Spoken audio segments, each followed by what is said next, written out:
बाद फिर एक बार स्वागत है आपका। आप देख रहे हैं सी न्यूज भारत। मैं हूं आपके साथ इशिता तिवारी। केंद्र सरकार द्वारा घोषित 10 करोड़ रुपए के कृषि राहत पैकेज पर किसानों में नाराजगी और असंतोष उभरने लगा है। भारतीय किसान संघ के महासचिव आर.के. पटेल ने सरकार की घोषणा को अधूरी राहत बताते हुए कहा कि ऐतिहासिक पैकेज का ऐलान तो हुआ, मगर किसानों की जमीन पर हकीकत कुछ और है। पटेल ने कहा कि किसानों को इस सीजन में लगभग 18,000 रुपए प्रति बीघा तक खर्च उठाना पड़ा, जबकि सरकार द्वारा घोषित राशि उनकी लागत का एक छोटा हिस्सा ही कवर करती है। उन्होंने तंज कसते हुए कहा कि जिसने वास्तव में खेती में खर्च किया, उसे किसानों को खाली कराने का खर्च भी नहीं उठाना पड़ा।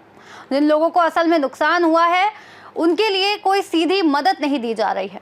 भारतीय किसान संघ महासचिव ने कहा कि सरकार द्वारा घोषित राशि बहुत छोटी है और इससे किसानों के वास्तविक नुकसान की भरपाई संभव नहीं। उन्होंने समाज के अभिजात वर्ग और सामाजिक संगठनों से अपील की कि वे उन किसानों की मदद के लिए आगे आए जिनकी फसलें पूरी तरह बर्बाद हो गई हैं। आर.के. पटेल ने स्पष्ट कहा कि यदि किसानों को उचित मुआवजा नहीं दिया गया तो भारतीय किसान संघ किसानों के साथ कंधे से कंधा मिलाकर खड़ा रहेगा। उन्होंने कहा कि ये एक ऐसा पैकेज है जिसमें 100% नुकसान झेल चुके किसानों को चारा तक नहीं दिया गया। सरकार को इस पर तुरंत पुनर्विचार करना चाहिए और वास्तविक किसानों तक राहत पहुंचाने की व्यवस्था करनी चाहिए। राज्य सरकारे 10,000 કરોડનું પેકેજ જાહેર કર્યું છે। તમે શું જુઓ છો આ પેકેજને કેવી રીતે? ખેડૂતોનું કહેવું છે કે આનાથી તો ખર્ચો પણ નથી નીકળતો। 10,000 કરોડના ઐતિહાસિક પેકેજની વાતો કેટલાક મીડિયાના માધ્યમથી ભારતીય જનતા પાર્ટીના પ્રવક્તાઓ અને સરકાર કહેતી હોય છે, પરંતુ ખેડૂતના ભાગે શું આવ્યું? હેક્ટરે 24,000 એટલે વીઘાએ 4 થી 6,000 રૂપિયાની આજુબાજુ ખેડૂતના ભાગે આવે છે। એ શું ઐતિહાસિક છે? ખેડૂતનો ખર્ચો અગાઉ અમે કહ્યું હતું એમ 18,000 થી 30,000 રૂપિયા સુધીનો પર વીઘે ખર્ચો છે। ખેડૂતના મોઢામાં આવેલો કોળિયો છીનવાયો હતો।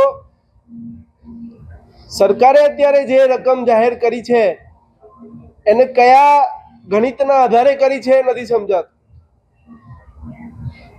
40 લાખ હેક્ટરની અંદર સરકારે એને સર્વે કર્યો અને એની સામે 10,000 કરોડ એટલે રકમ ખૂબ નાની કહેવાય। જેને ખરેખર ખર્ચ થયું છે એને તો એનું જે નુકસાન થયું છે એને ખેતરમાંથી બહાર કાઢવાનો ખર્ચો પણ નથી। એટલે વારંવાર એમને કયું ગણિત લગાવ્યું છે એ સમજાતું નથી। આપણા માધ્યમથી ખેડૂતોને પણ વિનંતી છે કે આપણને જો ખર્ચ ઓછો થયો હોય, આપણને તો નુકસાન ઓછું થયું હોય, તો આપણા ગામની અંદર ખરેખર જે ખેડૂતને નુકસાન થયું છે એની વારે આવવાની જરૂરિયાત છે। ભારતીય કિસાન સંઘ હર હંમેશા કહે છે કે ભાઈ સરકાર અને સમાજ, સરકારે આ રકમ આપી છે તો જેને ખરેખર નુકસાન થયું છે એના માટે તો કશું જ નથી। માટે સમાજના મોભીઓ, સમાજના શ્રેષ્ઠીઓ, સમાજના ઉદ્યોગપતિઓ જેના આધાર પર, ખેડૂતના આધાર પર આપણે બધા મોટા થયા છીએ, તો સરકાર તો એની અસમર્થતા બતાવી દીધી। એવું દેખાય છે કે અમે આટલા જ રૂપિયા આપી શકશું પ્રતિ હેક્ટરે, પરંતુ જે તે ખેડૂતને ખરેખર જે નુકસાન થયું છે એના માટે ખૂબ ઓછી રકમ છે। તો સમાજે પણ એની વારે આવવું જોઈશે। ભારતીય કિસાન સંઘ હરહંમેશ ખેડૂતનો અવાજ બનવાનો પ્રયત્ન કર્યો છે। ગઈકાલ રાતથી જ્યારથી સરકારે પેકેજ જાહેર કર્યું છે ત્યારથી અસંખ્ય ફોન જિલ્લાના કાર્યકર્તાઓના માધ્યમથી, તાલુકાના કાર્યકર્તાઓના માધ્યમથી અને રૂબરૂ પણ ખૂબ જ મોટા પ્રમાણની અંદર ફોન આવી રહ્યા છે કે આમાં ખેડૂતોનો અસંતોષ છે। એટલે જે ખેડૂતને ખરેખર નુકસાન થયું છે એનો અસંતોષ છે, તો એને ખાળવા માટે સમાજ અને સરકારે આગળ આવવું પડશે। અને આગામી સમયની અંદર જો ખેડૂતો આક્રોશિત થશે તો ભારતીય કિસાન સંઘ પણ ખેડૂતોનો અવાજ બનવાનો હર હંમેશ પ્રયત્ન કર્યો છે, તો ખેડૂતનો અવાજ બનશે। જ્યારે એમને આ નક્કી કર્યું છે પેકેજ, ત્યારે કયો માપદંડ રાખ્યો છે એની સ્પષ્ટતા પણ સરકારે કરવી જોઈએ કે જે નુકસાનીનો સર્વે તમારા ત્યાં આવ્યો છે તો એ સર્વેની અંદર 100% નુકસાન ધારક ખેડૂતો કેટલા છે, 80% કેટલા છે, 50% કેટલા છે, 30%ની આજુબાજુ વાળા ખેડૂતો કેટલા છે, તો એના આધાર પર આપણે પણ કંઈક ખેડૂતોને સમજાવી શકીએ અથવા એ કઈ લિસ્ટ હોય તો એના આધાર પર સમાજના શ્રેષ્ઠીઓ પણ એને મદદ કરવાનો પ્રયત્ન કરે. એટલે સરકારે એની જોડે જે કંઈ પણ સર્વેનો આધાર આવ્યો છે એને જાહેરમાં મૂકવો જોઈએ, જેથી કરીને ખેડૂતોમાં અસંતોષ ના થાય. અને આ અત્યારે જેને 100% નુકસાન થયું છે એના માટે તો એના ઘાસનો ચારો પણ ના આવે એટલું આ પેકેજ છે. એટલે આને કેવી રીતે આવકારવું એ પણ એક મોટો સવાલ છે. માસ સમૂહની અંદર મદદ કરી છે એ આવકારદાયક બાબત છે. ક્યાંક સરકારે પિયત અને બિન પિયતની બાબતમાં એક એકત્રીકરણ કર્યું છે એ આવકારદાયક છે, કારણ કે વરસાદની સિઝનથી થતા પાકો હતા એટલે પિયત બિન પિયતની વ્યાખ્યા કાઢી નાખી છે, એ આવકારદાયક બાબત છે. પરંતુ ખેડૂતને જે રકમ આપવાની થાય છે, એકચ્યુઅલ જેને નુકસાન થયું છે એને આપવાની રકમ થાય છે એ ખૂબ ઓછી છે. એટલે સરકારે આના માટે પુનઃ વિચાર કરવાની ખૂબ જ આવશ્યકતા છે.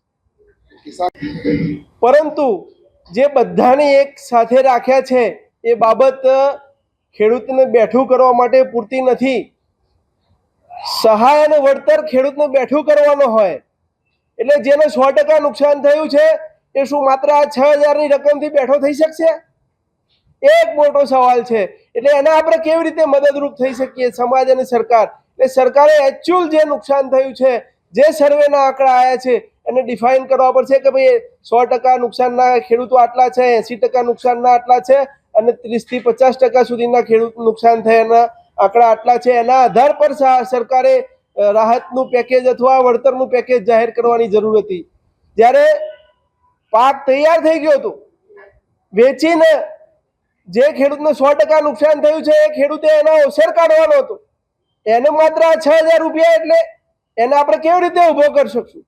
વારંવાર ભારતીય કિસાન સંઘ કહે છે કે ભાઈ ખેડૂતનો નફો એનું જ્યારે ઉત્પાદન થાય ત્યારે મોડ 15, 20, 25% હોતો હોય છે, અને જ્યારે આવું માવઠું થાય ને 100% નુકસાન થાય એટલે ખેડૂત પાછળ 4-5 વર્ષ પાછો પડી જતો હોય.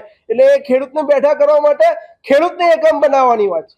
જેને નુકસાન થયું છે એને આપણે બેઠો કરવાની વાત હર હંમેશ ભારતીય કિસાન સંઘ કહે છે, પરંતુ આ તો બધાને લેવાની વાત છે.